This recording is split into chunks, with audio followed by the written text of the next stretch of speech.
ओम साईं राम। सभी साईं भक्त साईं परिवार को चंपा दीदी का प्रणाम। ओम साईं राम। सभी साईं भक्त साईं परिवार ऊपर मेरे साईंनाथ की कृपा सदा बनी रहे ऐसी शुभकामना और आशीर्वाद, साईं चरणों में प्रार्थना। तो सभी साईं भक्त साईं परिवार सब आप लोग सब कैसे हो?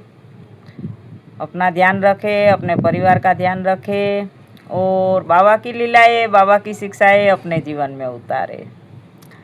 तो सभी साईं भक्त साईं परिवार, बहुत दिन से मैं वीडियो नहीं डाला है और मैं अभी फ़िलहाल गुरु पूर्णिमा पर शिरडी में थी, शिरडी गई थी और 4-5 दिन रुक के घर वापस आ गई हूँ। वीडियो बना हुआ था लेकिन बारिश की वजह से कुछ अंधेरा अंधेरा सा पीछे ज़्यादा आ रहा था, इसलिए वीडियो डालना मैंने कैंसिल किया कि अभी मैं दूसरा नया वीडियो बना के डालूँगी। तो फिलहाल अभी तो नया अनुभव डालूँगी जो अभी शिरडी में हुआ, नासिक में हुआ। और मैं यहाँ से 27 तारीख को जूनागढ़ से निकली और 28 को रात को 1:30 बजे हम शिरडी पहुँचे। मैं और मेरे साथ मेरी छोटी बहन थी और बहन का बड़ा बेटा है, उनका लड़के का लड़का, बहन का बेटे का बेटा 3.5 साल का मेरे साथ था। उनका नाम रुद्र और वो मेरे पास ज़्यादा रहता है और बाबा से उसको बहुत लगाव है। वो मेरे गले से साईं पेंडल निकाल लेगा, अपने गले में पहन लेगा, मेरा वीडियो देखता है, मेरी रील देखता है। मेरे घर में आएगा तो मूर्ति हॉल में वो खाना खाएगा, वहाँ मूर्ति रखेगा। नहाने जाएगा तो बाबा को नहलाने साथ लेके जाएगा। उतना उसको बाबा से लगाव है। हम 27 को यहाँ से शाम को 5 बजे ट्रेन थी जूनागढ़ से और दूसरे दिन मुंबई सुबह पहुँचे 10:30 बजे। और आप देखिए, अनुभव बहुत अच्छा लगेगा आपको। और बाबा हमारी मन की बात कैसे सुनते हैं और हर पल हर मिनट साईंनाथ हमारे साथ रहते हैं। वहाँ से उतरकर हमने ऑटो किया और वहाँ से हम जो मुंबई नेहरू नगर, जवाहर नेहरू नगर बस स्टेशन है, वहाँ गए, क्योंकि वहाँ से हमें शिरडी की बस शायद मिल जाए या नासिक की बस मिल जाए। तो मैं, मेरी बहन और रुद्र, हम तीनों बस स्टेशन गए। बस स्टैंड जाके हमने वहाँ नाश्ता पानी किया, चाय पानी नाश्ता पानी लिया। उसके बाद मैंने वहाँ पूछा कि शिरडी की बस कितने बजे जाएगी। तो वहाँ ऑफिस में पूछा गया तो बताया कि वहाँ मैडम बैठी थी, बोले कि शिरडी की बस हाल में अभी निकल चुकी है, चली गई है। अभी आपको नासिक जाना होगा और नासिक की बस 2 बजे है। हम वहाँ 2 बजे तक बैठे और बस आधा घंटा लेट थी, 2:30 बजे नासिक की बस आई। और वहाँ से हम बस में बैठे और रात को 10:30 बजे मुंबई बस स्टेशन से रात को 10:30 बजे हम नासिक पहुँचे। दिन में 2:30 बजे मुंबई से बस पकड़ी है, बस में बैठे हैं हम लोग।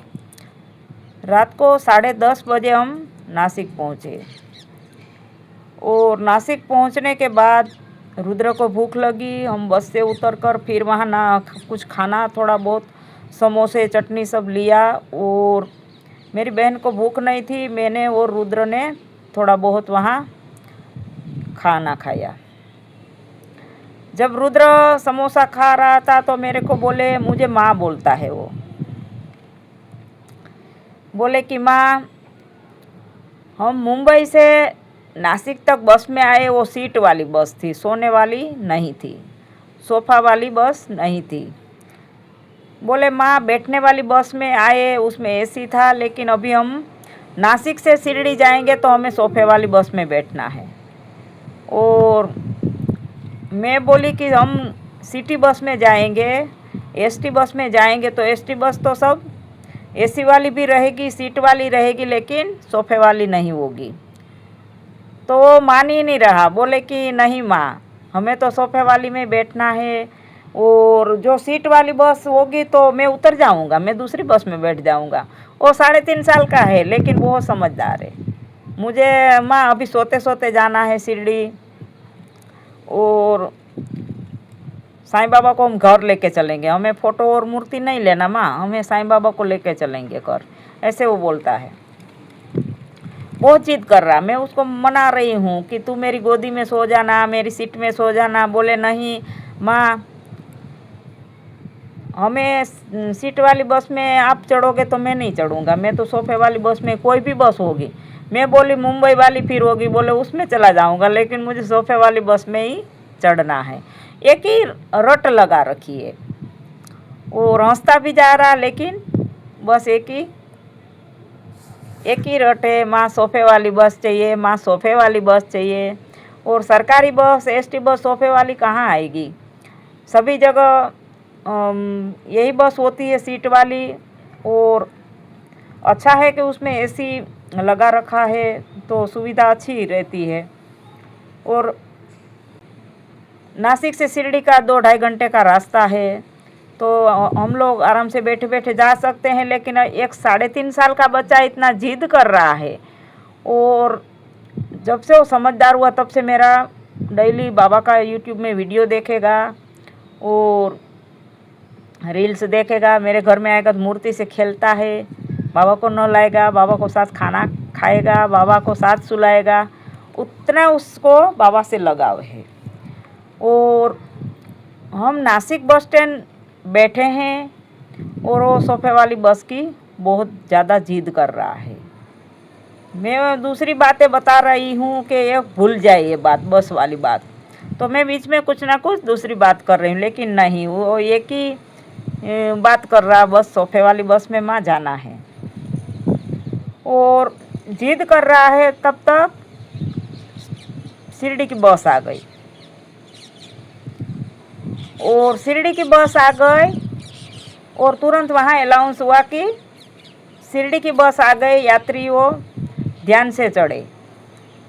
तो मैं खड़ी हो गई, और मेरी बहन को बताया कि तू बैग उठा, मैं रुद्र को ले लूँ, और 2 बैग मैं उठा लेती हूँ, और हम लोग बस में बैठ जाते हैं। लेकिन मुझे डर था कि रुद्र बहुत जिद कर रहा है, सीट वाली बस है तो बैठेगा नहीं, रोएगा। लेकिन हम जब बस में चढ़े तो हम बहुत हैरान रह गए, क्योंकि एसटी बस आई, सरकारी बस आई, एसटी बस आई, उसमें कम किराया है, और सोफे वाली बस आई।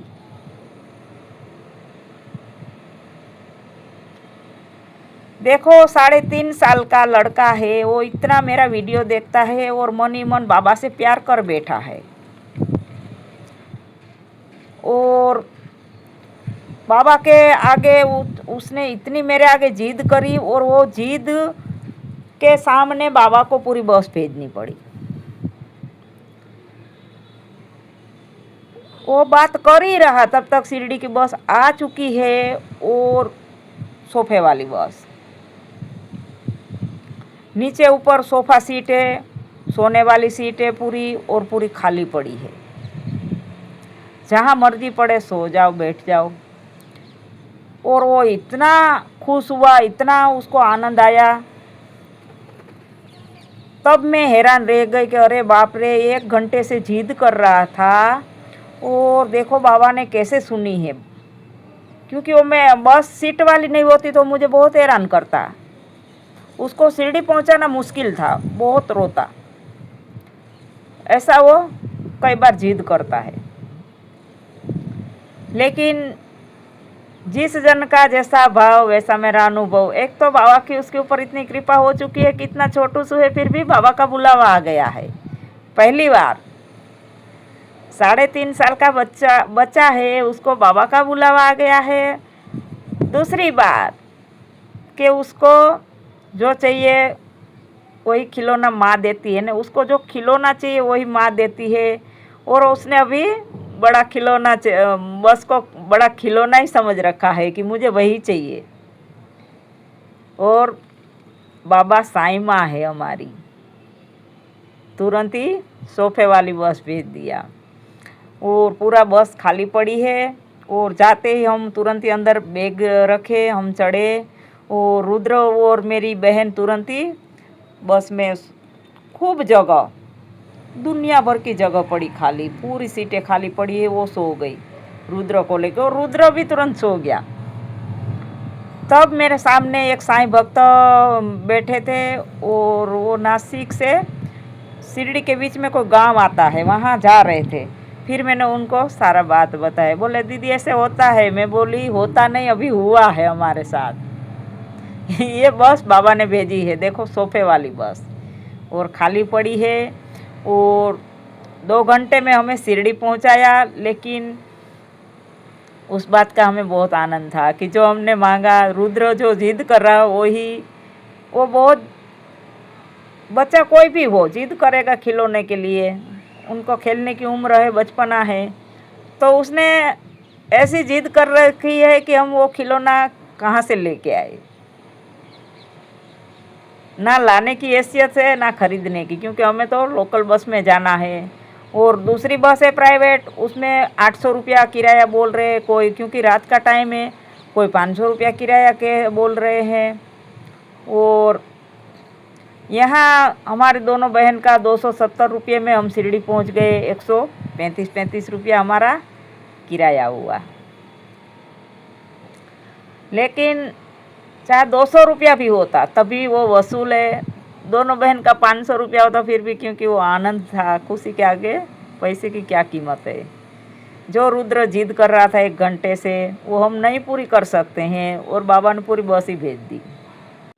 तो चाहे छोटा बच्चा हो, चाहे बड़ा हो, चाहे बुजुर्ग हो, सब बच्चे तो बाबा के हैं। और बाबा हमारे परम पिता है, हमारी साईं माँ है। बाबा सब कुछ सुनते हैं और सुन रहे हैं, और वो हमारा कोई भी सपना हो, कोई भी जिद हो, कोई भी काम हो, उसी टाइम उसी वक्त पूरा करते हैं। तो ऐसा अनुभव पूरे ब्रह्मांड में कहीं घूम के आ जाओ, बाबा के दर पर मिलेगा, कहीं नहीं मिलेगा, क्योंकि बाबा ही ब्रह्मांड के मालिक हैं। और पृथ्वी के हर कण कण में बाबा का वास है। हमारे ईद गिर्द आसपास बाबा बैठे हैं, खड़े हैं, घूम रहे हैं, तो हर बात सुन रहे हैं। कोई भी साईं भक्त हो, कोई भी किसी के जीवन में कोई भी परेशानी हो, चाहे दुखी हो आप, या कोई भी प्रॉब्लम, बड़े से बड़ा प्रॉब्लम आता है, टेंशन नहीं लेना चाहिए और बाबा के चरणों में समर्पित हो जाइए। बाबा के हवाले सब कुछ कर दीजिए और आप टेंशन फ्री हो जाइए। जब इतने से छोटू से वो बाबा की कहाँ पूजा करता है, लेकिन उनकी सुनते हैं तो हमारी क्यों नहीं, सबकी सुनते हैं बाबा। और वो पूरी ट्रेन में जाते टाइम यही बोलता था। मैं बोली तुझे मूर्ति लेनी है कि फ़ोटो लेनी है? बोले माँ कुछ नहीं लेना, मुझे फ़ोटो भी नहीं लानी, मूर्ति भी नहीं लानी, साईं बाबा को लाना है। यही बोलता था वो। और यहाँ आता है ना, यहाँ से मेरे घर से उनका 1 घंटे का रास्ता है उनके गांव का, लेकिन यहाँ आता है तो जाने का नाम नहीं लेता है। बहुत खुश रहता है, बहुत। उसको यहाँ पता नहीं इतनी बाबा के नाम से एनर्जी मिलती है, ऊर्जा मिलती है, और बहुत खुश रहता है।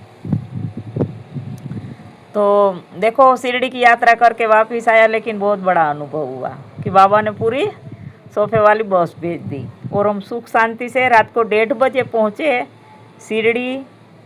जैसे bus station, Shirdi bus station उतरे तो वहाँ एक भाई खड़ा था, बोले दीदी रूम चाहिए रूम।